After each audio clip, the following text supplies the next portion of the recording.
အားသာတိပဲကြောင့်အကုန်ဖြည့်ဆည်းပေးတယ်အကုန်ပြန်လူလွတ်လာရုံပဲဒီဝေစာအကြောင်းဝေစာစာဒီရှက်လေးတွေကစာအဲ့နှစ်ကပေးသေးတယ်ဒါပေမဲ့ကျွန်တော်တို့တော့မသိလိုက်ဘူး information မရတာအများဆိုတော့ကိုဝေစာလေးထည့်တဲ့ဒီအဆောင်လေးတွေခေါင်းလေးထည့်သွားတယ်ကိုတနိုင်တစ်ပိုင်းလေးပေါ့ဒါပေမဲ့အိတ်နဲ့တော့မဟုတ်ဘူးပြည်နေအိတ်နဲ့ပြည်နေအိတ်နဲ့လဲအဲ့တော့ကျွန်တော်တိတ်ပဲကြောင်ဆက်သွားမယ်ဆိုတော့ကျွန်တော်စကိုင်းမန်းလေးကားစီးရအောင်စကိုင်းမန်းလေးကအဖိုးကိုယ်တိုင်ပဲလိုက်ပို့ပေးတာဗျာအားလုံးပဲမင်္ဂလာပါကျွန်တော်တို့ဒီကြော်ကူကူပြောပြတဲ့ကြော်ကူကူရဲ့မှာဘောလုံးသမားဘဝအကြောင်းကျွန်တော်တို့အပိုင်းနှစ်ကနေပြီးတော့ပြန်လည်ကြိုးဆိုပါရစေဗျဟုတ်ကဲ့ကိုကြော်ကူကြီးမင်္ဂလာပါဗျာဟုတ်ကဲ့မင်္ဂလာပါခင်ဗျကြော်ကူကူပြောပြတဲ့ကြော်ကူကူကစားသမားဘဝအကြောင်းကျွန်တော်တို့ပထမအပိုင်းကိုတော့တင်ဆက်ပြီးသွားပြီပေါ့နော်အဲ့ထက်မှာကျွန်တော်တို့ငွေချင်းညီကိုတွေကအောက်မှာမေးများကြတယ်ပေါ့နော်ကျွန်တော်တို့ဒီ2013စီးကိန်း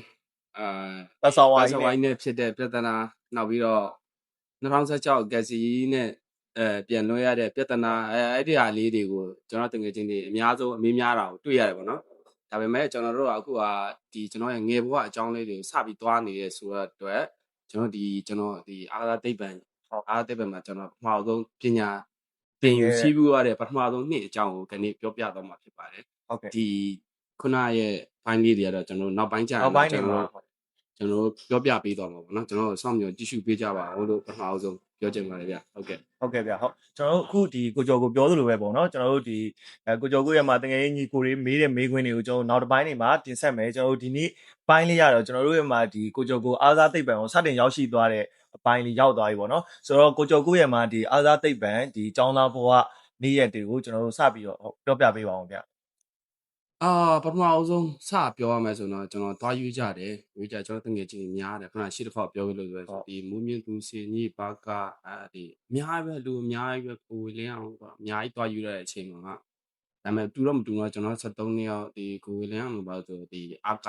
ကာလေ့ကျင့်တက်ဆိုတာရှိတယ်ဟုတ်ကဲ့ဗျအဲ့တော့အဲ့ထဲမှာလူတွေအများအခုဆရာကတားလဲပါတယ်နော်ရန်နေအောင်တော့တော်များသွားရွေးကြတဲ့ထဲမှာကျွန်တော်ကအဲ့နှစ်ကတယောက်တည်းပဲထူးထူးခြားပါသွားရွေးချယ်ခံရတယ်ဆိုတော့အရန်ပျော်သွားတယ်အခုကျွန်တော်တို့ညီကိုတွေဆရာဝန်ကြီးဖြစ်ဆရာဝန်ဆောင်ဝဲတွေဖြစ်တယ်လို့အင်ဂျင်နီယာဆောင်ဝဲတွေဖြစ်တယ်လို့အခုအောင်မြင်လို့ကျွန်တော်လည်းအဲ့ချိန်ကပျော်ရွှင်ကိုတော်တော်ကိုအောင်မြင်ပြီးတော့ပျော်ရွှင်ရတဲ့နေ့တစ်နေ့ပေါ့ဟုတ်အဲ့တော့အဲ့လိုစပြီးကျွန်တော်တို့ပါပြီဆိုတော့စပြီး run ပြီးတော့အဖိုးနဲ့မြီးနဲ့နှစ်ယောက်ပထမဆုံးလောက်မှာမှတ်ပုံတင်မပုံတေးမိဖိုးနှစ်ယောက်ဒီအဖိုးကလိုက်လုပ်ပေးရှာတဲ့အဖိုးကအဲ့တော့ဆိုအသက်60နာဝန်းကျင်ရှိနေပြီသူတက်ရုံနဲ့လိုက်လုပ်ပေးတယ်မိုးရွာကြီးထဲမှာနှစ်ယောက်သားဆယ်မှုဆိုလဲဆယ်မှုဥက္ခရာဆိုလဲဥက္ခရာဒီတောင်မြို့ပေါ်ပတ်စုရုံးလေးမြို့လောက်ရတာဒါပထမဆုံးဒီကျွန်တော်အဲ့ဒီလိုခက်ခဲလေးရှိခဲ့ပါတော့ဟုတ်ကဲ့ဗျဟုတ်ပြီးတော့ okay ခဏတိတ်ပဲကြောင့်ဒီလိုအချိန်လေးပဲဗျာဒီလိုချိန်ဒီရဒီလိုမိုးရွာတယ်ဒီ fight လေးပဲဒီကာလပါပဲဒီ9လပိုင်းဆိုရင်ဒီအာသာတိတ်ပံကျွန်တော်တို့စခေါ်ပြီကျွန်တော်တို့စတင်နှစ်တစ်နှစ်စတင်ကန်ဒီမှာခေါ်တာဆိုတော့ဒီရာဘက်မှာအဲ့တော့ကျွန်တော်ပထမဆုံးခေါ်ပြီးဆိုတော့ကျွန်တော်အဲ့ဒီပါပြင်ရပြီပြင်ရအဲ့တော့လဲကျွန်တော်မရပဲကျွန်တော်တို့ကလိုမျိုးအရင်ဟိုဖြစ်တဲ့ထဲမှာမရှိတော့ဆိုအဲ့ဆိုလဲကျွန်တော်တို့ကြီးတယ်ဒီပိုင်းလိုခီးဆောင်အဲ့ဒီမှာမရှိဘူးကျွန်တော်ရဲ့ဒူးချက်ကပါလဲဆိုအဖိုးလည်းအဲ့လိုမျိုးအရင်ပံ့ပိုးပေးတဲ့နေထားမှမရှိတော့ရတဲ့အဖိုးဘာမှဖြစ်ဘူးကျွန်တော်အဝေစားကျွန်တော်ဆောင်ကောင်းတော့အမှန်တော့အာသာတိပဲကြောင့်အကုန်ဖြည့်ဆည်းပေးတယ်အကုန်ပြန်လူလွတ်လာရုံပဲဒီဝေစာအကြောင်းဝေစာစဒီရှက်လေးတွေကစအဲ့နှစ်ကပေးသေးတယ်ဒါပေမဲ့ကျွန်တော်တို့တော့မသိလိုက်ဘူး information မရတာအများဆိုတော့ကိုဝေစားလေးထည့်တဲ့ဒီအဆောင်လေးတွေခေါင်းလေးထည့်သွားတယ်ကိုတနိုင်တစ်ပိုင်းလေးပေါ့ဒါပေမဲ့အိတ်နဲ့တော့မဟုတ်ဘူးပြည်နေအိတ်နဲ့လဲအဲ့တော့ကျွန်တော်တိတ်ပဲရောင်ဆက်သွားမယ်ဆိုတော့ကျွန်တော်စကိုင်းမန်းလေးကားစီးရအောင်စကိုင်းမန်းလေးကအဖိုးကိုယ်တိုင်ပဲလိုက်ပို့ပေးတာဗျာကျွန်တော်တို့စကိုင်းမန်းလေးကားစီးပြီးတော့ကျွန်တော်တို့ဖျားကြီးအနောက်မုတ်ထိစီးရတယ်ဖျားကြီးနောက်မုတ်စီးပြီးဖျားကြီးနောက်မုတ်ကနေဖျားတဲ့ကနေဖြတ်သွားပြီးတော့ရှေးမုတ်ကနေကျွန်တော်တန်းသွားတယ်တိတ်ပံညောင်းတိတ်ပံလန်းတော်တော်ရှောက်သေးတယ်2မိုင်3ပိုင်လောက်အဖိုးဆိုရင်ဒီအသက်ရွယ်နဲ့လိုက်ပြီးတော့လုပ်ပေးခဲ့တယ်မရတယ်ဟုတ်ကဲ့ဗျာကျေးဇူးလည်းအခုချိန်ကြီးတင်နေတော့မယ်ဟုတ်ကဲ့အဲ့တော့အဲ့လိုပဲဒါတိတ်ပံကြောင်းပထမဆုံးစသွားတဲ့တရက်ကတော့အဲ့လိုပေါ့ဘိုးနဲ့မတ်တရားလေးပေါ့စကိုင်းမန်းလေးကားကြီးစီးပြီးတော့အဲ့လိုဓာကြီးနောက်မှစီး ရှေ့ကိုကျောင်းကိုနောက်မှဆင်းပြီးရှေ့မကနေပြီးတော့နောက်ဟိုဘက်ကိုသွားမယ်ဆို2မိုင်လောက်တော့ကျွန်တော်ထင်တယ်ရှောက်ကောက်အောင်ဒီကိုနေရာရှောက်ကတယ်အဲ့ကြတော့ကျွန်တော်ရောက်တိတ်ပံကျောင်းရောက်သွားပြီအဲ့တော့ပထမဆုံးတွေ့ရတာဆရာထန်ရှန်ခုတ်လားဆရာတယောက်ကတော့ဇင်းပေးရတော့ဇင်းပေးရတယ်ဇင်းပေးပြီးတော့ကျွန်တော်တို့စားဆောင်ဆိုဒီအိတ်ဆောင်ကျွန်တော်အဲ့တော့ဘယ်လိုပြောမလဲဟိုဘာတွေ event တွေများတယ်အားသာတိတ်ပံကျောင်းဆိုတော့ event တွေအများများတယ်ကျွန်တော်တို့ဘောလုံးရှိမယ်ဗောလီဘောရှိမယ်လက်ဝဲရှိမယ်ပြေးခုံပြေးရှိမယ်တန်းနစ်စပိန်ရေကူးလေလောတော့မရှိဘူးစပိန်ကလည်းအဲ့လိုမရှိသေးဘူးအဲ့တော့မရှိသေးဘူးအဲ့လိုဖြစ်ချင်တော့အားသာ event တွေအများကြီးပဲအဲ့တော့ကျွန်တော်တို့က event တွေမခွဲရသေးမခွဲရသေးတော့ okay တော့အဲ့မှာကျောင်းကတော့အိတ်ဆောင်အဲ့တော့2ဆောင်3ဆောင်လောက်ရှိတယ်ကျွန်တော်အဲ့တစ်ဆောင်မှာအိတ်တယ်အိတ်ပြီးတော့အဲ့လိုဒီနေရာမှာနေရာပေးတယ်ပေါ့နေရာပေးရလို့မဟုတ်ဘူးဒီမှာအိတ်လိုက်အဲ့လိုအိတ်ဆိုတော့အိတ်နေရာပေါ့ဒါကျွန်တော်ပထမဆုံးတိတ်ပံကျောင်းရဲ့တရက်နေ့တရက်အဲ့တော့ကျွန်တော်ရောက်သွားနေကင်းလောက်ရောက်သွားတယ်နေကင်းစားသမင်းစားတော့တိတ်ပံကျောင်းမှာသမင်းစားတော့ပြီးတော့ကျွန်တော်ပြန်နာပြီးတော့ကျွန်တော်တို့အဲ့မှာတော့ကျတော့ကျောင်းနေမဖွင့်သေးဘူးဒါပေမဲ့တို့လူတွေကြိုခေါ်ထားတယ်နောက်ပြီးတော့ကျောင်းရဲ့တန်ရှင်းရေးတွေအဲ့လိုကျွန်တော်တို့အရင်တော့ခေါ်နေကြဖတ်ထိတ်3နာရီ4နာရီလားမသိဘူးကျွန်တော်ဖတ်ထိတ်ဆိုဒါရန်တန်ရှင်းမျက်ရည်တွေတန်ရှင်းလောက်ကြတယ်ပေါ့နော်ဟုတ်ကဲ့တို့အဲ့လို1နာရီလောက်လောက်ကြတယ်4နာရီနဲ့5နာရီလောက်လောက်ကြတယ်လုပ်ပြီးသွားတာနဲ့ကျွန်တော်တို့ကကျွန်တော်ဆိုရင်အဲ့လိုမျိုးဘောလုံးကွင်းထဲကိုသွားတယ်ဘောလုံးသွားကစားတယ်ဒါပေမဲ့အဲ့မှာစတွေ့ပြီးအဲ့မှာဆိုဘောလုံးသမားလေးတွေစတွေ့ပြီးဘောလုံးသမားလေးစတွေ့ပြီးဆိုတော့ဘယ်သူတွေစတွေ့လဲဆိုတော့ကျွန်တော်စတွေ့တာရဲစော်ထောင်ဟုတ်ကဲ့ရဲစော်ထောင်အခုသူဟိုမှာသူကကျတော့အဲ့တော့2004မှာဆိုခရစ္စတီယာနိုကအသက်18နဲ့မန်ယူမှာစပြီး play ကစားဒီစပင်းအကောက်လေးနဲ့စပင်းအကောက်လေးနဲ့အဲ့တော့သူကခရစ္စတီယာနိုအင်ကြီးလက်ရှိရိုနယ်ဒိုနီယောလေးတဲ့ဟုတ်ကဲ့ရိုနယ်ဒိုဆိုပြီးတော့ကွင်းထဲကိုကြောက်လာသူကအဲ့လိုပဲဒါမဲ့ဘယ်လိုပြောမလဲသူ့ကိုရွေးခဲ့တာကျတော့ဆရာတယောက်ကရွေးခဲ့တာစိတ်သက်ကောင်းလို့ပေါ့နော်သူစိတ်သက်ကောင်းတယ်စူးစမ်းမှုရှိတယ်သူကမြောင်ပါလားဒီမန်လေးတိုင်းမြောင်ပါလားဒီလာရတာခက်ခဲတယ်ပေါ့သူလာရတာခက်ခဲတယ်သူကဒါပေမဲ့ဝိရိယရှိတယ်စူးစမ်းမှုရှိတယ်ဆိုပြီးတော့ဆရာတယောက်ကခေါ်ခဲ့တယ်နော်ဟုတ်ကဲ့ထားပါတော့ကျွန်တော်အဲ့ player နဲ့စတယ်အဲ့ player လေးကအဲ့လို feeding ကန်တာ instant ကန်တာပုံမှန်မဟုတ်အဲ့လိုမျိုးဘယ်လိုပြောမလဲဟိုသူ့ပုံစံလေးဘယ်လိုပြောမလဲဟိုအားတော့ရှိတယ်အရင်မောင်းကောင်းတယ်ဒါပေမဲ့ဒီဘောလုံးအခြေခံလေးတွေကအရင်ဟိုမဖြစ်ဘူးကျွန်တော်ထင်တာသူ့ကျွန်တော်တယ်လို့တောင်းပေးလိုက်ပါတကယ်ချင်းမင်းဘယ်ဟာလဲကျွန်တော် user 3လေအတူပဲငါလည်းအတူပဲလေကျွန်တော်ကကျတော့အဲ့တော့မိုင်လိုအင်ကြီးလေးနဲ့အဲ့အကြောင်းမှလည်းကျွန်တော်ခေါ်ကြတာလဲမိုင်လိုဆိုပြီးတော့လဲခေါ်ကြတယ်အဲ့တော့ကျွန်တော်အဲ့တော့အားသာကိုအင်ကြီးကအဲ့မတိုင်ခဲ့ကျွန်တော်မိုင်လိုပြိုင်ပွဲလေးသွားပြိုင်ခဲ့တယ်မိုင်လိုမှာလည်းကျွန်တော်အဲ့လိုမျိုးစကေးပြိုင်ပွဲမိုင်လိုဆိုတော့စကေးပြိုင်ပွဲအဲ့စကေးပြိုင်ပွဲမှာကျွန်တော်ကတော့နှစ်သိပ်စုပဲရတယ်နှစ်သိပ်စုပဲရခဲ့တယ်ဒါပေမဲ့ကျွန်တော်အဲ့တော့အဲ့အင်ကြီးဆယ်လေးပဲကောင်းကောင်းပါလာအားသာဝစ်ဆုံဆိုလို့အဲ့တော့အဲ့အင်ကြီးလေးနဲ့ပဲဒီကျောင်းမဖွင့်ကလာတင်တဲ့ဒီကျောင်းကဝစ်စားမပေးခင်ကျွန်တော်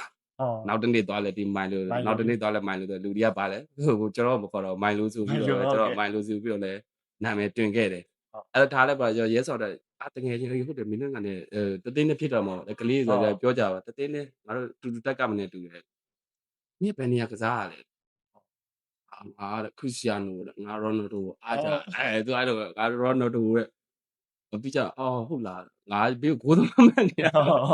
ကိုသမားမှတ်လေတော့လူမျိုးပေါ့အဲ့တော့ကျတော့သူကဘယ်လိုပြောမလဲဟို basic တွေပါရဲ့အဲ့လိုအရင်မကောင်းဘူးဒါပေမဲ့သူကတော်တဲ့ထဲမှာပါ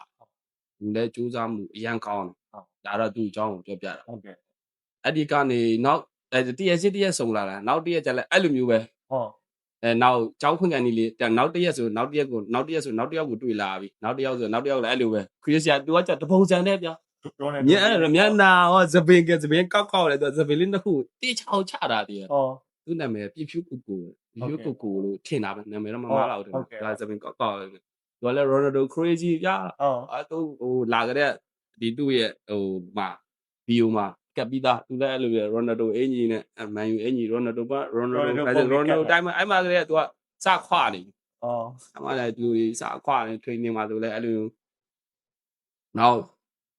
ဟိုကဘာဖြစ်လဲဆိုတော့ဒီအဲ့လိုကစားထားလိုက်ပါတော့ကျွန်တော်တို့ဒီ နောက်ရက်ပေါင်းတွေကြာလာတော့နောက်တင်ဝင်းအောင်ရှိမယ်ကျွန်တော်တို့နှစ်ထဲပဲတင်ဝင်း အောင်ဆိုတာဟိုကိုဘဲဦး ဟုတ်တယ်ဘဲဦးတည်းအရင်တော့ရန်ကုန် United မှာလေယူးစီမှာတော်တော်ကောင်းကောင်းကစားသွားတယ်မစ်ဖီးထဲမှာတော်တော်ကောင်းတဲ့ကစားသမားတွေပါတယ်နောက်ရန်ဝင်းတို့ကကြတော့ကျွန်တော်တို့လိုလာပြီးရွေးခံတာမဟုတ်ဘူးရန်ဝင်းတို့ကကြတော့ဟိုပိုင်လေးနဲ့သူ73နှစ်အောင်တိုင်းနဲ့ပြည်နဲ့ကန်ကျွန်တော်လည်းကန်တယ်ဒါပေမဲ့ကျွန်တော်တို့အဲ့ဒီနဲ့ရွေးမခံအောင်ကျွန်တော်တို့ဒီမှာရွေးထားတယ်ကျွန်တော်တို့ဒီက selection သူကဟိုဘက်က selection အဲ့လိုမျိုးသူတို့ကကြပိုင်လေးနဲ့တိုင်းနဲ့ပြည်နဲ့နေဆရာတွေတွားကြည့်ပြီးတော့ရွေးထားတယ်အဲ့လိုလူတွေကတက်နောက်နေ့မှာရောက်လာလူတွေတပြင်းနဲ့တရက်များလာနောက်ရှမ်းပြည်နယ်ဆိုရှမ်းပြည်နယ်အိုက်ရှန်တို့နောက်ငင်းညံဆိုးတို့ရှမ်းပြည်ဘက်ကဆိုသူတို့နောက်အဲ့လိုမျိုးကျွန်တော်တို့ခုတော့အဲ့လူလေးတွေသတိထားမိတယ်ပေါ့နော်ဟုတ်ကဲ့ဗျโอเคအဲ့ဒီကနေကျွန်တော်တို့ဒီအဲ့လိုကစားအခုရဲသထောင်းနဲ့ကျွန်တော်ကစားပြီးတော့ကျွန်တော်တို့ဒီမိုးချိုးကြပြီဒီမိုးချိုးစားတောက်ပြီးဆိုတော့ကျွန်တော်တို့အဲ့ပြီးဟာသားတစ်ခုပဲပြောရမလားဟုတ်ကဲ့ကျွန်တော်ဟိုခက်ခဲတစ်ခုပဲပြောရမလားကျွန်တော်ရဲ့စူးစမ်းဖို့လိုတယ်ဆိုတဲ့အရာကိုပဲထောက်ပြလိုက်တာလားအဲ့တွေ့ကြုံလေးတစ်ခုကျွန်တော်ပြောပြခြင်းဟုတ်ကဲ့အဲ့လိုပဲကျွန်တော်အဲ့နေ့ကကန်ပြီးတော့ရေမိုးချိုးထမင်းစားကြကျွန်တော်တို့ကနေရီဆိုမှဆိုရင်9နာရီ10နာရီလောက်ဆိုကျွန်တော်တို့စားတောက်ပြီးအိတ်ကြတာညကလေးရွယ်ဆိုတော့စားတောက်ပဲဆိုဟိုအဲ့ဒီတုန်းကဆိုရင် TV တွေပါကြည့်ချင်းဟိုလက်ဖေးဆိုင်တွေပါသွားကြည့်ရ TV ကြည့်ဖို့တော့ဘယ်လိုမလဲတောင်းခက်ခဲကလေးတွေတော့ကခက်ခဲတယ်အဲ့ဆံမှာကျွန်တော်တို့လည်းပါအဲ့တော့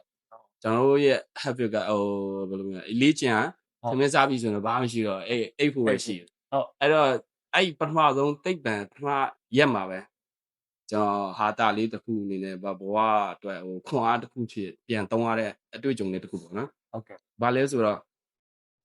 အဲ့လိုပဲကျွန်တော်စားတောက်ပြီးတော့တိတ်လိုက်ဒါပေမဲ့အားသာတိတ်ပံအကြောင်းမှာကျတော့စီကန်းဆိုတဲ့အရာတို့ကနံပါတ်1ကျွန်တော်အဲ့ဒါကိုမသိတဲ့အချိန်လေးပေါ့မသိတဲ့အချိန်လေးဆိုတော့7နာရီတန်းစီရမှာကျွန်တော်မသိဘူးအဲ့တော့ကျွန်တော်အိပ်ပျော်သွားအိပ်ပျော်သွားတော့အဲ့လိုမျိုးចောင်းသားအဲ့တော့ចောင်းသားခေါင်းဆောင်ပဲလားចောင်းသားတယောက်ပဲလားတငယ်ချင်းတယောက်ပဲလားလာပြီးတော့နိုးဟုတ်ဟာလေဟာအဲ့ချီဘူးတော့ကြောင့်တန်းစီနေပြီလားဟုတ်လားတန်းစီโอเคတန်းစီဆိုဆင်းသွားတာပေါ့3000ပဲအဆောင်နေဆင်းပြီးတော့ကျွန်တော်တို့ဒီစားရိတ်တာရဲ့ရှေ့မှာတို့ကနေ့စဉ်နေ့တိုင်း8နာရီဆိုကျွန်တော်တန်းစီရတယ်တန်းစီလူစစ်ကတဲ့ဆရာမတွေရဲ့ဒီဆုံးမစကားအကြောင်းကြီးရဲ့ဆုံးမစကားတွေကိုကျွန်တော်တို့နားထောင်ရတယ်အဲ့တော့ကျွန်တော်နောက်ကျတဲ့လူတယောက်ဖြစ်သွားကျွန်တော်တို့အဲ့မှာစပြီတန်းစီရတန်းစီပြီးတော့ကျွန်တော်နောက်ကျသွားတော့ဆရာတက်ကထွက်လာဆရာကျော်စင်ဦးဆိုကျေးဇူးတင်ပါတယ်ကျွန်တော်ဒီကနေလဲဒီဆရာတို့ရဲ့တုံတင်ဆုံးမမှုအောက်ကနေဆရာတို့ရဲ့တွန်းအားပေးမှုအောက်ကနေကျွန်တော်ဒီလိုချိန်နေမျိုးရောက်ခဲ့လို့အဲ့လိုပဲခံယူပါကျွန်တော်အနေနဲ့ဆရာတွေကိုကျေးဇူးတင်ပါတယ်လို့လည်းပြောချင်ပါတယ်ဆရာကျော်စင်ဦးကဘာဖြစ်လို့လဲဆိုတော့ဒီအားသာတိတ်ပဲအကြောင်းကကျွန်တော်တို့ကဒီ event ကျွန်တော်တို့ဘလုံးတစ်ခုတည်းမဟုတ်စီကံပိုင်းဆိုင်ရာရောနောက်ဒီတခြား event တွေပြိုင်ဆိုင်မှုကအရန်ပြင်းကြဟိုကစာပေပိုင်းမှာပဲဖြစ်ဖြစ်ဒီပြိုင်ပွဲတွေမှာစုရယူခြင်းပဲဖြစ်ဖြစ်နောက်နိုင်ငံတကာကိုသွားပြီးပြိုင်ပွဲတွေမှာဖြစ်ဖြစ်ကျွန်တော်တို့ဒီအဲ့ကျောင်းထဲမှာပေါ့ event တစ်ခုနဲ့တစ်ခုဥပမာကျွန်တော်တို့ဘောလုံးနဲ့လက်ဝိတ်နဲ့ပြိုင်တာတော့ဘောလုံးနဲ့ဒီပြီးခုံပြင်းနဲ့ပြိုင်တာတော့ event တစ်ခုနဲ့ပြိုင်နေနှစ်ချုပ်သွားပြီဆိုရင်ဘယ် event ကဘယ်လိုဘယ်အဲ့ဒါတဲ့ဆိုင်ဒီ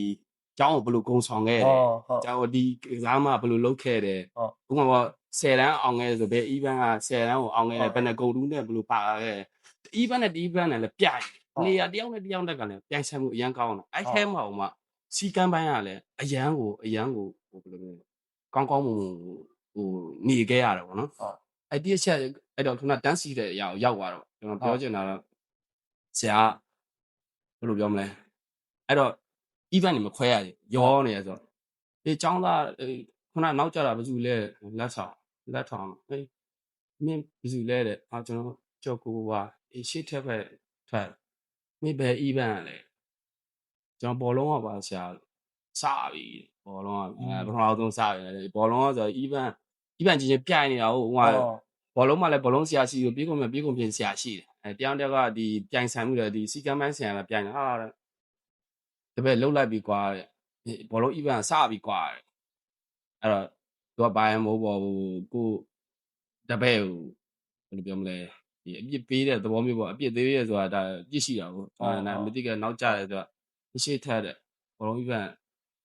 တိုက်ထိုးတိုက်30ထိုးထိုးတော့တိုက်ထိုးတစ်ချိန်နှစ်ချိန်ဆဲကရလိုက်အောင်ဆရာတော့တဲ့လူမျိုးဒီတိုက်ထိုးနေနဲ့တခုခုဖြစ်သွားအောင်မယ်တဲ့ငါအမှုပတ်သွားတော့ငါအမှုပတ်သွားမယ်ဆိုဆရာပြောတော့ဘာဖြစ်လို့လဲပေါ့ဒီဒါကျွန်တော်ကတော့ဒီအဲ့ရွယ်လေးမှာဆိုရင်လည်းဒီတိုက်ဆဲချင်တော့မရဘူးပေါ့ငါကျွန်တော်တို့ဒါဆရာကိုယ့်ဘောလုံးဆရာဆိုတော့လည်းတိထားတယ်အဲ့တော့ဒီတိုက်ထိုးတာတော့မှဆရာပြောတဲ့အချိန်30တော့ကျွန်တော်ရပြီးမရခဲ့ဘူးဆရာထိုးခိုင်းတဲ့အရေးတော့မရခဲ့ဘူးဆိုပြီးတော့ကိုယ့်ကိုဘယ်လိုပြောမလဲအားမလို့အမရအဲ့မှာစဖြစ်တော့လားအဲ့ဒီကနေနောက်ပိုင်းကျွန်တော်တိုက်ထိုးတယ်ဘားဆွဲတယ်အကုန်တပြည့်ဘယ်လိုမှခန္ဓာကိုကိုတန့်မအောင်ဆရာတိုက်30ရအောင်တော့ကျွန်တော်နောက်ရက်ကစပြီးတိုက်30စပြီးလေ့ကျင့်ခဲ့တာပေါ့နော်ဒီကျွန်တော်ရဲ့ body ဘိုင်းဆိုင်ရာတွေပါဆိုတဲ့ဒါဆိုဒီဆရာကျော်စင်ဦးရဲ့ကျေးဇူးတွေကြောင့်လည်းပါပါတယ်လို့ဒါစတင်ခြင်းပဲပေါ့နော်ဒါသိပ္ပံကျော်ရဲ့ပထမဆုံးဘယ်လိုပြောမလဲဘောကစတင်ခြင်းဟုတ်ကဲ့ကျွန်တော်နောက်ထပ်မေးချင်တာလေးက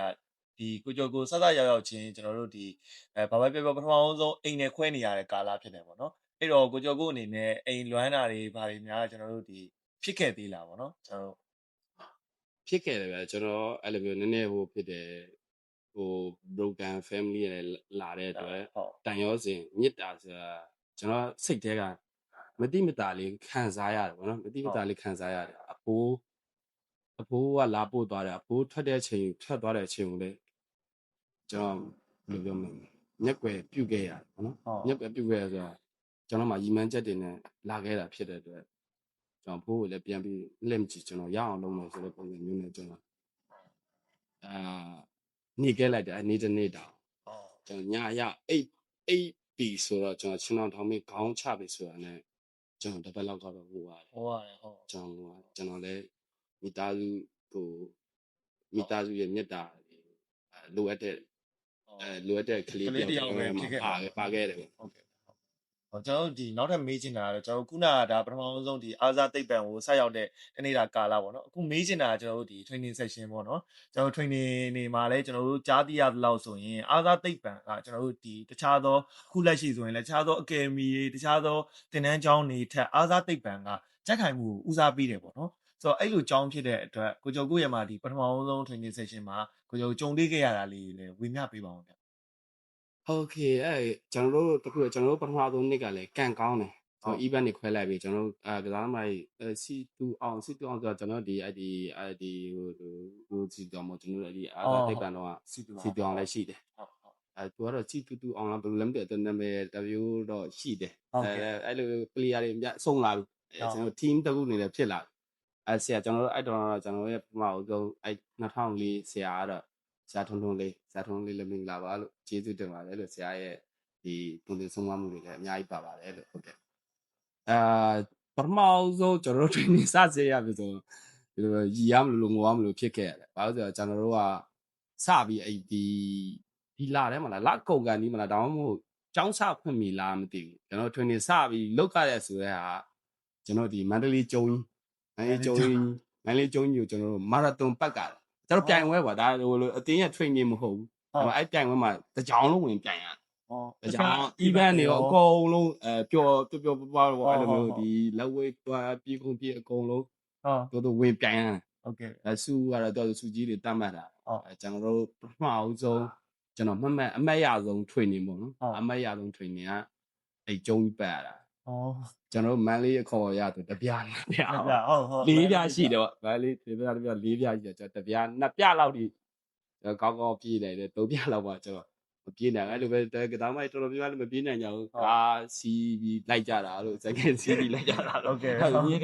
ညီနေတွေ့နေရတယ်ဒါကတော့ဒီoutside ပေါ့ဒီ event တစ်ခုမှာ training လုပ်ရတဲ့ရက်ပေါ့ဟုတ်နောက်ရက်ဒီကြတော့ဒီဆရာထုံလေးရဲ့ training session ကောင်းပါတယ်သူကတော့ဟိုကျွန်တော်တို့ဒီ basic လောက်ကိုပဲဒီသက်73နှစ်သူ့ရဲ့ဟိုကျွမ်းကျင်မှုတွေ သူ့ရဲ့အတွေ့အကြုံတွေကိုပဲကောင်းကောင်းတင်ပေးသွားတယ်ပေါ့နော် ဟုတ်ကဲ့ဗျ အဲ့တော့ကျွန်တော်တို့ training စဆင်းရတော့မယ်ဆိုခုနပြောနေပြီကျွန်တော်ဟိုစီကံဘက်ကိုသွားရမယ် ဟုတ် ကျွန်တော်တိတ်ပံကျောင်းရောက်ပြီဆိုရင်ကျွန်တော်မနက်9 နာရီခွဲထား ဟုတ် 9 နာရီခွဲခရာမဟုတ်တယ်အေးရနုခရာဆိုပြီးကျွန်တော်မှုတ်ကြတယ်အဲ့လိုနေမှုတ်တယ်ကျွန်တော်အေးရတွေတိတ်အေးရတွေတိတ်ဆိုတာကျွန်တော်အိမ်မှာလိုမျိုးဂုတ်ကတ်ပုတ်ပတ်ဆိုအဲ့လိုမျိုးလုပ်လို့မရဘူးကျွန်တော်တို့အဲ့မှာဗာလဲဆိုကစ်ခောက်တယ်လို့ခေါ်တာကျွန်တော်ချင်းချောင်လေးကိုခောက်တယ်ခောက်ပြီးတော့စောင်းလေးနဲ့ညှက်တယ်ပြီးကြရင်တပတ်လေးနဲ့ပတ်တယ်အေးရခင်ပြန်တန်အဲ့ကိုဘေးပန့်ဝန်းကျင်ကိုယ့်ရဲ့လောကအမိုက်တစ်ဆက်မရှိသေးအောင်အမိုက်တစ်ဆက်ရှိရင်သူအမတ်ယော့တယ် ကြောက်တယ်ဟုတ် team လိုက်အမတ်ယော်တယ်သူတူးချင်းလိုက်ယော်တယ် ဟုတ် ဘာလို့ဆိုတော့ तू က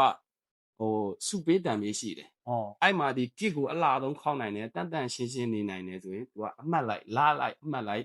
ဒီအာတိတ်ပံကြောင်းကစုပေးတယ်ဗျအဲ့ဒါတွေလည်းပြိုင်ရတယ်ဒီ event လိုက်ဒီ event မှာလာကုန်ခြင်းပေါ့လာကုန်တဲ့အချိန်ကဒီ event ကဘယ်သူရသွားပါတယ်အဲ့ဒါတွေလည်းကျွန်တော်တို့ဟိုပြပြဆန်းနဲ့အမျိုးလောက်ကြတယ် okay 9 နာရီခွဲခရမဟုတ်တဲ့အဲ့ရခေခေါင်းတိမ့်တယ်တိမ့်ပြန်ကျွန်တော်တန်းစီရဗျတန်းစီရတဲ့ဟာကြတော့ကျွန်တော်တို့ဒီအာလာဒိတ်ဆန်နေအာလာမဒိတ်ဆန်နေဆိုတယ် ဟုတ်ကဲ့ဟုတ်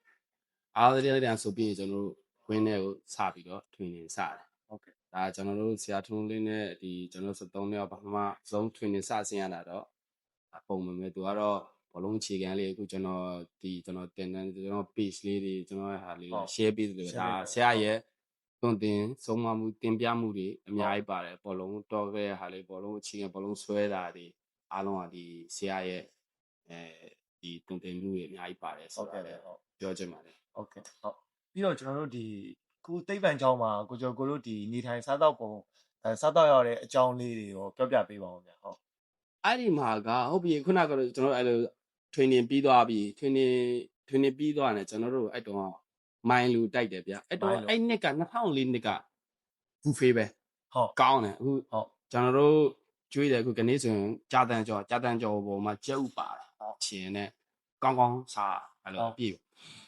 ဘူးဖေးဆိုတော့အခုကုံဝင်ပြန်ထဲဆိုတဲ့ပုံစံမျိုးပါဒါမှမဟုတ်တော့မှအဲ့လိုမျိုးကျွန်တော်မရဆိုကောင်းကောင်းစားအစားတောက်ကတော်တော်ကောင်းတယ်အဲ့တော့အားလာတိပန်ကျွန်တော်2004လောက်တော့တော်တော်ကောင်းတယ်အဲ့လိုမျိုးမိုင်းလိုပါမယ်မနေ့ကြာတန်ကြောဖြစ်ဖြစ်သူတရက်ကိုတရက်မတူနောက်ရက်ဆိုရင်ပလာတာဒီချခွေးအဲ့လိုမျိုးနောက်ရက်ကြရင်သမင်းကြော်နောက်ရက်ကြရင်မိုးဟင်းကားအဲ့လိုမျိုးလေးတွေဟုတ်တပတ်ကိုမနက် favorite ကိုအဲ့လိုမျိုးလေးတွေကျွေးတယ် ဟုတ်ကဲ့ဟုတ် ညနေဆိုလဲကောင်းတယ်ဗျာညနေဆိုလဲကျွန်တော်တို့အခု နေ့လည်စားပါ နေ့လည်သားပေါ့ ဟုတ် ကျွန်တော်အဲ့လိုစားတော့ရေမိုးချိုးကျွန်တော်ကြောင်းသွားတက်တယ် ဟုတ် ကြောင်းစင်းတော့နေ့လည်စားရတယ် ဟုတ်ကဲ့ နေ့လည်စားဆိုလဲအဲ့လိုပဲသူကဒီအသားတုံးဆိုလဲအသား2တုံး3တုံးတော့အတုံးဆိုကြီးခါဝဝထမင်းနဲ့ကောင်းကောင်းစားလို့ရတဲ့အနေထားပါတယ်ငပိပါတယ်တုံးမြုပ်ပါတယ်နော်ဘဲဟင်းကလေးဆိုဘဲဟင်းဒီလိုဘဲဟင်းအဲ့ဘဲဟင်းအပြူပြီးတော့စားငံပြာရည်နဲ့ညဆိုလဲသူဟင်းတစ်မျိုးထပ်ပြောင်းတယ် ဟုတ် အဲ့တော့အခုနေ့ကကအမဲသားဆိုရင်ညနေဆိုချက်သားဒါမှမဟုတ်ဒီနေ့ဝတ်သားဆိုရင်နောက်နေ့ငါဟုတ်အဲ့လက်အဲ့ထက်မှာငါမစားအသားမစားလို့ပါလိုက်အဲ့ကြကျုပ်ကြော်အဲ့လိုမျိုးလေးတွေတော့ကျွေးတယ်ပြီးကြတော့တန်းစီပြီးရင်ကျွန်တော်ခုနပြောနေတန်းစီပြီးရင်တော့ကျွန်တော်တို့မပြောကြီးကျွတ်ဦးခွေကောက်အဲ့ဒီကရသေးတယ်ပေးသေးတယ် ညစာအာဟာရပါ ညစာအာဟာရဟုတ်ကဲ့ အဲ့ကျွန်တော်တို့ဒီနောက်နဲ့မေးချင်တာကဒီကိုကျော်ကိုတို့ဒီ training တွေလုပ်တယ်ခုနကပြောသလိုကိုရအောင်ဝင်းတို့ကိုဘဲဦးတို့ဒီ talent ကောင်းတဲ့သူတွေလည်းရှိတယ်ပေါ့နော်ဆိုတော့အဲ့လို talent ကောင်းတဲ့သူတွေနဲ့ကိုကျော်ကို training လုပ်ရင်းနဲ့training session တွေမှာဒီဘလို့သူတို့နဲ့ပြိုင်ဆိုင်ရတဲ့အတွက်ဘလို့ pressure တွေရှိလားဒါမှမဟုတ်ကိုကျော်ကိုကြုံတွေ့ခဲ့ရတဲ့ဟာလေးတွေလည်းဝင်ပြပေးပါဦးဗျ ကျွန်တော်ကကျွန်တော်လည်း talent player ပဲကျွန်တော်လည်း talent player ပဲဆိုတာအရင်ကောင်းလာတော့မဟုတ်အရင်အခြေအနေဆိုခုနကကျွန်တော်တငယ်ချင်းနဲ့ဆိုရင်ကျွန်တော်နည်းနည်းလေးကိုကောင်းတယ်ဗျအဲ့လိုမျိုးပဲပြောရပါမှာဒါပေမဲ့အဲ့ထဲမှာဆရာကြတာကတော့ရန်အောင်ဝင်းတင်ဝင်းအောင်ချစ်ကိုတွေ့ဒါကျွန်တော်တို့ဒီနေ့မှာကြောင်းကြီးချစ်တော့ကျွန်တော်တို့ကကန်ကောင်းတယ်အဲ့ပထမနှစ်ကကျွန်တော်တို့ရဲ့ကြောင်းကြီးကလည်းသူကဘောလုံးအရန်ဟောတယ်နော်ဘောလုံးအားကစားနဲ့ပဲသူကဒီမှာကြောင်းလာလုပ်တယ်ဆိုပဲကျွန်တော်ကတော့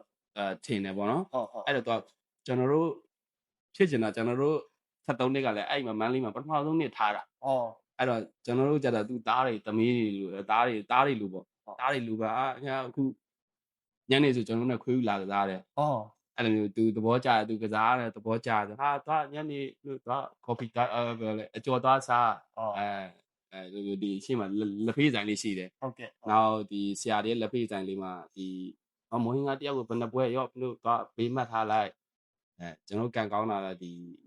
ကျောင်းကြီးကလည်းဒီဘောလုံးဝါနဲ့ပါတဲ့ကျောင်းကြီးနေဖြစ်တယ်ခုန pressure ရှိလာဆိုတော့မရှိဘူးကျွန်တော်ဘယ်လိုပြောမလဲကျွန်တော်ကလည်းကျွန်တော် talent နဲ့နေရမတူကြဘူးပေါ့ဒီတင်ဝင်အောင်ဆိုရင်သူက midfield ကစားရတယ်နောက်ချစ်ဖို့တွေဆိုရင်ဘယ်မှာကစားတယ်ရအောင်ဝင်ကြတော့ကျွန်တော်တို့ညီကိုလိုနေနေကျွန်တော်ဒီလီဗီကိုပါညာတကယ်ချင်းလို့ဆိုတိလာတော့သူပါလဲကိုပါလဲဆိုတော့တိနေဟိုပြိုင်တာလည်းရှိတယ်ပြိုင်တာခဏတူတော်နဲ့ဆိုတော့ပြိုင်ရတော့မင်းပေါ်ဒီမင်းဘယ်လောက်မင်းဖယ်ဒီလက်ခါရိုက်ပါတိုက်မနာတော့အဲ့ကလေးဘဝမှာကလေးဟိုပျော်ရွှင်ပဲတရားခုနပြောနေတိပဲကြောင်က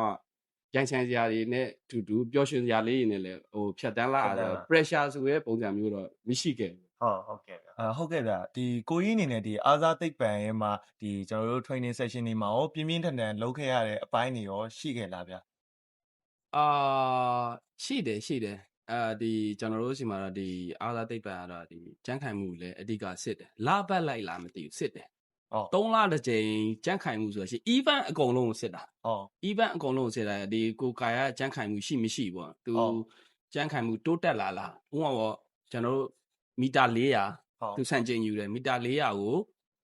ဟို3လဆန်းစစ်ချက်ဆိုပြီးတော့ဒီတိပ္ပံကြောင်လောက်တယ်ပေါ့နော်3လဆန်းစစ်ချက်ဆိုတော့မီတာ400ပါမယ်မီတာ400မှာတော့သူတို့ဘယ်နှမိနစ်ဆိုပြီးသူတို့အချိန်တွေပေးထားတယ်အဲ့ဒီမှာပြေးကြတယ်နောက်မီတာ100ပါမယ်နောက်ခုနပြောနေဒိုက်ထိုးတာပါမယ်ဘယ်ဒီပါမယ်နောက်ရဲလျက်ခုံပါမယ်အဲ့ဒီ5မျိုးလားမသိအဲ့ဒီ5မျိုးလားမသိ3လပတ်ကြက်ခိုင်ကိုစစ်ဆေးတာပါအဲ့တော့လည်းအဲ့လိုမျိုးကြောက်နေရတာတကယ်3လပြန်စစ်ပါဆိုအဲ့လိုကိကိအဲ့လိုမပြောဟာခေါ်တယ်ကောင်းပြောကျွန်တော်အဲ့လိုဒီပြေးတဲ့နေရာမှာကျွန်တော်အားနဲ့ထဲမှာပါတယ်ဒီမီတာ100ပြေးတာတို့ပြေးတာပဲအတင်းနဲ့ပြီးတဲ့ဒီရောင်ဝင်းတို့နောက်စိုးမင်းဦးဆိုရတယောက်မှတ်မိတော့ကြောက်မြန်တယ်ဗျအလွတ်ပြေးတော့ပြေးကုန်ပြေးသမားလို့တော့ပြောလို့ရတယ်အဲ့ဆိုင်အဲ့မှာကလည်းကျွန်တော်ကဝင်တာကျွန်တော်ထင်တယ်ကျွန်တော်15လား16လားမသိဘူးမီတာ100ကိုပြေးတာသူကအဲ့မှာကလည်း73လား14လားမသိဘူးရောင်ဝင်းတို့ဒီစိုးမင်းဦးတို့နောက်မြန်တော့အဲ့လိုမျိုးပြေးတာကောင်းတယ်ပေါ့နော်ဟုတ်ကဲ့အဲ့လိုမျိုးဒါကတော့ဒီကျောင်းတစ်ကျောင်းလုံးစစ်တာဟိုပြောပြတာပေါ့ဟုတ်ကဲ့ဒီကျွန်တော်တို့73နှစ်အောင်အနေနဲ့ကတော့ဒီဆရာကလောက်ခဲ့မယ်ဆိုရင်ကျွန်တော်ထင်တာတော့ငငယ်တုန်းကပြေးခဲ့ရမယ်ထင်တယ်ဟုတ်ကဲ့12မိနစ်8ပတ်ဆိုတော့ဒီလည်းတိပါ7မိနစ်8ပတ်ဟုတ်ကဲ့အဲ့မျိုးကြာကျွန်တော်ရတယ်7မိနစ်8ပတ်7မိနစ်8ပတ်ကျွန်တော်အဝေးပြေးရကျွန်တော်ပြေးနိုင်တယ်7မိနစ်8ပတ်ဆိုအဲ့မှာကလေးစပြေးပြီဆိုကြတယ်ကျွန်တော်7မိနစ်8ပတ်ကိုဝင်အောင်ပြေးနိုင်တဲ့ထဲမှာပါတယ်ကောင်းတယ်ပေါ့တာဝေးပြေးတာမစိုးဘူးလို့ပဲပြောမှာအဲ့တည်းမှာဒီစီတူအောင်သူ့နာမည်လေးစီတူအောင်လို့တော့ပြောတာပဲဟုတ်ကဲ့ဗျာသူလဲဟိုဖြစ်တယ်ပြေးတာကောင်းတယ်ဒီတာဝေးပြေးတာပေါ့ပိန်လေးသူလဲအဲ့တော့တပ်ပြန်ကြောင်းမှာကပ်ပရိန်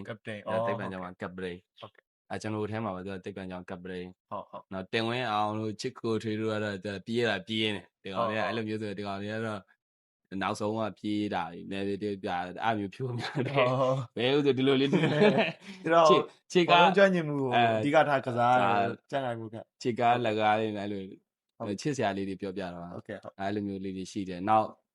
ဒီကျွန်တော်တို့ဒီနောက်ထပ်ဒီတိပ္ပံဝင်းထဲမှာပဲဒီဘောလုံးဝင်းထဲမှာပဲတရားတွေပြေးနေရတယ်ဆရာရဲ့ idea ပေါ့ဟုတ်ကဲ့ရိုးလာပြီဆိုရင်ကျွန်တော်တို့ဒီမန်လေးတောင်သွားတယ်မန်လေးတောင်ကျွန်တော်တို့အဖွဲလိုက်သွားတယ်အားကြကျွန်တော်တို့ event တခုလည်းကြီးကျွန်တော်တို့သက်73နှစ်ကဘောလုံးတင်းနဲ့သွားတယ်ဒီမနက်9နာရီခွဲကားနဲ့ထွက်သွားတယ်ဟို6နာရီရောက်6နာရီခွဲအဲ့မှာလေကာတက်တာလေကာတက်ကြလေကာအဓိကလေကာတက်ကြတာဟုတ်ကဲ့ဗျာအဲ့မှာဆရာလေကာတက်တာ10ကောက်15ကောက်အဲ့တော့လည်းအဲ့လိုပဲလေကာတွေတက်ပြီးဆိုပြီးအဲ့လိုမျိုးဒီခန္ဓာကိုယ်တွေအဲ့လိုမျိုးဒီပေါင်နေကလေးတွေဖြစ်တယ်လို့မျိုးပဲပေါင်နေတုတ်တာကွာတာညောင်းတာအဲ့လိုအဲ့တော့လည်းအဲ့ဒီဆရာတုံးလေးနဲ့အဲ့တော့လည်းအဲ့လို training တွေလုပ်ခဲ့ရတယ်ဟုတ်ကဲ့ဗျာဟုတ်ပြင်းပြင်းထန်ထန်ဟုတ်ဒါကိုကျော်ကိုရဲ့မှာဒီတိပ္ပံကျောင်းသားဒီပထမနှစ်ပေါ့နော်အဲ့နှစ်ကစပြီးတော့ကိုကျော်ကိုဒီလူငယ်လေရွေးစဉ်မှာစတင်ပါဝင်လာပြီလားဗျာဟုတ်ကဲ့လူငယ်လေရွေးစဉ်ဟုတ်တယ်ကျွန်တော်ကန်ကောင်းတယ်ပထမနှစ်မှာပဲပထမနှစ်မှာပဲကျွန်တော်တို့ဒီ ဒီအသက်73နှစ်ယောက်လာအို Youth Festival ဖြစ်မှာပေါ့ ဟုတ်ကဲ့ဗျာ အဲ့ဒီကျွန်တော်ထင်တယ်ကျောင်းနှစ်ကုန်ကန်ဒီလေးမှာပဲ ဟုတ်ကဲ့ နှစ်ကုန်ကန်ဒီလေးဆိုဘယ်လောက်ဖြစ်မလဲဒီ3လပိုင်း3လပိုင်း4လပိုင်း3လပိုင်းပေါ့3လပိုင်း2လပိုင်းအဲ့ဝင်းချိန်လောက်မှာ ဟုတ်ကဲ့ဗျာ အဲ့လောက်မှာကျွန်တော်တို့နိုင်ငံခြားခရီးစဉ်ထွက်ကြတယ် အဲ့တော့ကျွန်တော်ဒီကိုကျော်ကိုရဲ့ဒီမြန်မာလေစဉ်လူငယ်စပါတဲ့ဟာတော့ကျွန်တော်နောက်တစ်ပိုင်းမှာတေချာလေးတင်ဆက်မယ်ပေါ့နော်ဆိုတော့အဲ့တော့ကြာကျွန်တော်တို့ဒီအပိုင်း3ဖြစ်လာလိုက်မယ်ပေါ့နော်ကျွန်တော်တို့ဒီအပိုင်း1မှာရောဒီကိုကျော်ကိုရဲ့မှာဒီပိတ်သက်တွေကိုပြောစင်တာလေးနောက်ထပ်ရှိသေးလားဗျာဟုတ်ကဲ့ ကျွန်တော်ဒီအပိုင်း2ပိုင်း3နောက်ဆိုဒီလေရေးစီအဆင့်ဆင့်ပါသွားတဲ့ဟာတွေနောက်ပြီးတော့နောက်ကျွန်တော်တိတ်ပံကြောင်းမှာနောက်2နှစ်မြောက်မှာကျွန်တော်ဘယ်လိုလေ့ကျင့်ခဲ့တယ်ဘယ်လိုဆရာမျိုးတွေနဲ့လေ့ကျင့်ခဲ့ရတယ်နောက်ကျွန်တော်ရဲ့ဘောလုံး career လေးတွေဘယ်လိုလေးတွေပြောင်းလဲလာတယ်ဘယ်လိုအလဲပြောင်းလေးတွေရှိတာလဲဆိုတဲ့ဟာကိုကျွန်တော်တို့အပိုင်း3နေနဲ့ပြောပြဖို့ရှိတယ် ဟုတ်ကဲ့ဗျဟုတ်အဲ့ဆိုရင်ကျွန်တော်တို့ဒီကိုကျော်ကိုရဲ့မှာဒီ official YouTube channel လေးကိုလည်းကျွန်တော်တို့ဒီ subscribe လုပ်ခဲ့ပါအောင်ဗျာကျွန်တော်တို့ဒီ Facebook မှာလည်းအပိုင်းတို့လေးတင်ပေးနေပါတယ်ဟုတ်ကဲ့ဗျာဟုတ်ကိုကြီးဟုတ်နှုတ်ဆက်လိုက်ပါအောင် ဟုတ်ကဲ့ကျေးဇူးတင်ပါတယ်ကျွန်တော်အားပေးခြင်းကြတဲ့ညီကိုတငယ်ချင်းအားလုံးကိုအရင်ကျေးဇူးတင်ပါတယ်လို့ဟုတ်ကဲ့ ဟုတ်ကဲ့ပါကျွန်တော်နောက်တစ်ပိုင်းမှာပြန်တွေ့ပါမယ်ခင်ဗျာဟုတ်ကဲ့ Okay see you see you